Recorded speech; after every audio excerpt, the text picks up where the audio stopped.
अस्सलामुअलैकुम वरहमतुल्लाहि वबरकातुहू।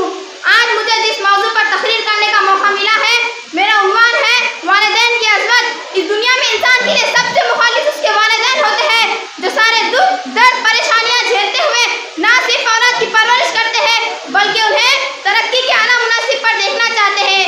वालिदैन की अज़मत पर खुद लिखना समंदर को कोसे में बंद करने के मुतरादिफ है। वालिदैन की अज़मत का सबूत इससे बड़ा और क्या हो सकता है कि हमारे रब ने खुद अपने आत्म जलाली के जिक्र के साथ वालिदैन की खिदमत का हुक्म दिया है।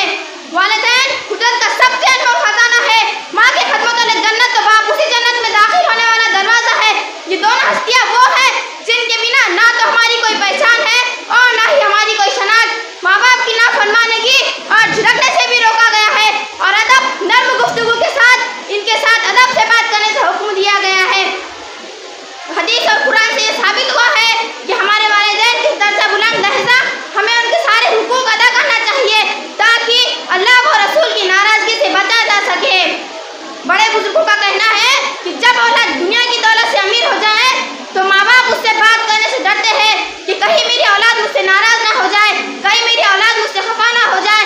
लेकिन जब वही औलाद दीन ईमान और दीन की दौलत से अमीर हो जाए तो वही औलाद अपने माँ बाप से बात करने से डरती है कि कहीं मेरे माँ बाप मुझसे खफा ना हो जाए, कहीं मेरे माँ बाप मुझसे नाराज ना हो जाए। चलती फिरती हुई आंखों से अज़ा देखी है, चलती फिरती हुई आंखों से अज़ा देखी है, मैंने जन्नत तो नहीं पर माँ देखी है। क्या खबर है मुझे कि बादशाह कैसा होता है, क्या खबर है मुझे कि बादशाह कैसा होता है।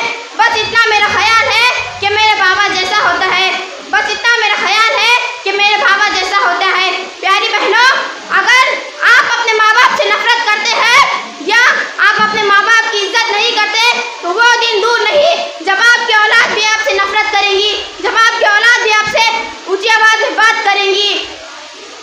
मैं चाहती हूँ कि आप अपने माँ बाप से इज्जत करें क्योंकि वही आपकी कामयाबी का पहला जरिया है। अगर आप अपने माँ बाप की इज्जत करेंगे तो दुनिया आपकी इज्जत करेंगी, आपकी औलाद आपकी इज्जत करेगी। अगर आप अपने माँ बाप से मोहब्बत करेंगे तो दुनिया आपसे मोहब्बत करेंगी, आपकी औलाद आपसे मोहब्बत करेंगी। शुक्रिया।